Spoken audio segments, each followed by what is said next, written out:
What if I told you that the biggest obstacle standing between you and financial freedom isn't the economy, your job, or even your income? What if the real problem is sitting right between your ears? Today, we're talking about why your brain is wired to keep you broke and the psychology of money that nobody ever taught you in school. This is not about budgeting apps or side hustles. This is not about working harder or earning more. This is about the deep subconscious money beliefs and mental programming that silently sabotage your finances every single day. And the most dangerous part is that it is all happening below the level of your conscious awareness. And once you understand this, everything changes. If you're new here, welcome to Think Richer, the channel where we rewire the way you think about money, wealth, and financial freedom. Hit that subscribe button and turn on notifications so you never miss a video that could change your financial future. Section 1. The survival brain versus the wealth brain. Here's the truth most people never hear. Your brain was not designed to build wealth. It was designed to keep you alive. The part of your brain called the amygdala, your threat detection center, evolved thousands of years ago when survival meant finding food and avoiding predators. Back then, taking a risk could literally get you killed. And here's where the psychology of money gets fascinating. To your brain, spending money and losing money trigger the same fear response as a physical threat.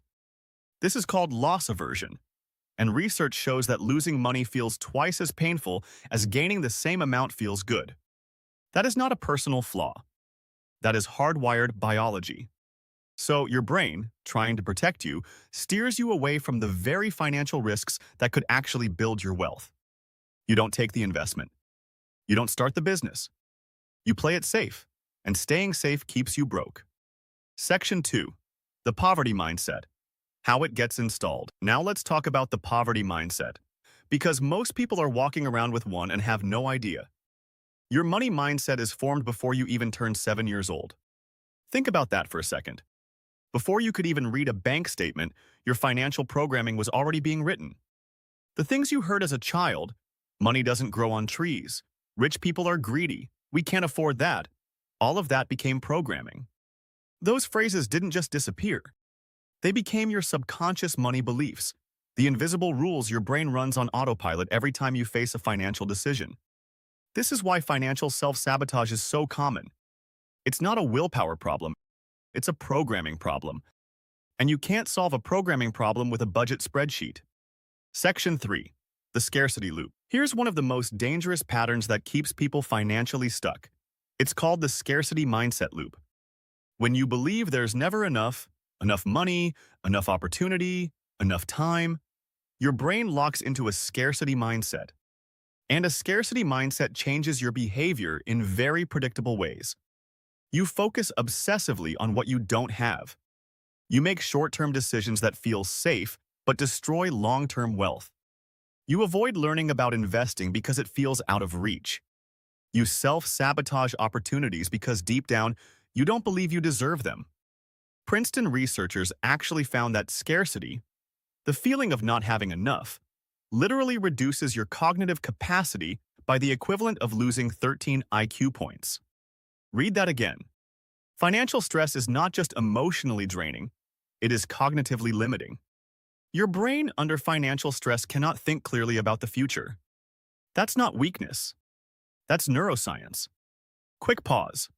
If this is opening your eyes to why your brain keeps you broke, you're going to want to stick around for our entire Think Richer series on wealth psychology. Subscribe now and be part of a community rewiring their minds for real financial change. Section 4. How wealthy people think differently. So how do people with an abundance mindset actually think differently? First, they see money as a tool, not a scoreboard. They don't measure their self-worth by their bank balance, but they do treat every financial decision as an investment. Second, they have a completely different relationship with risk.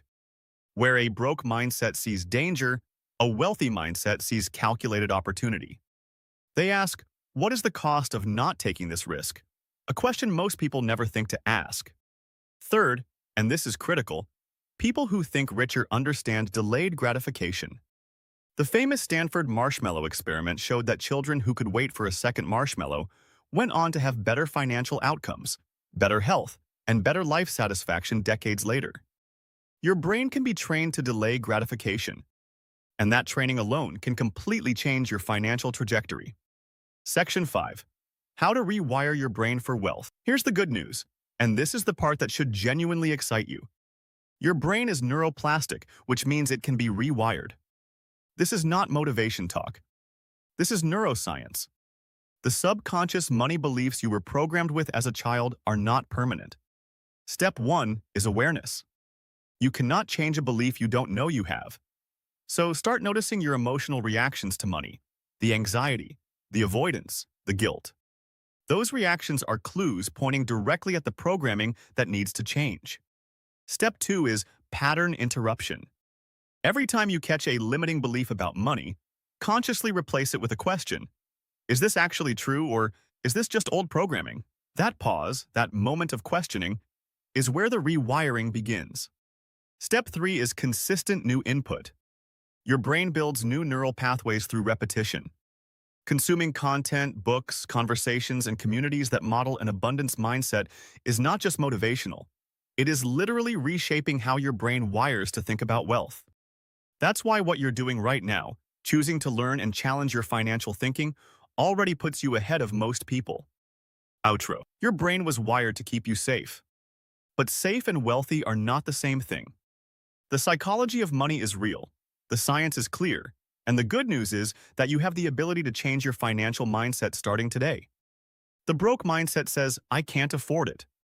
The think richer mindset asks, how can I afford it? That one shift, that one rewiring, is where financial freedom begins. If this video helped you see your money mindset in a new way, do me a favor and hit that subscribe button right now.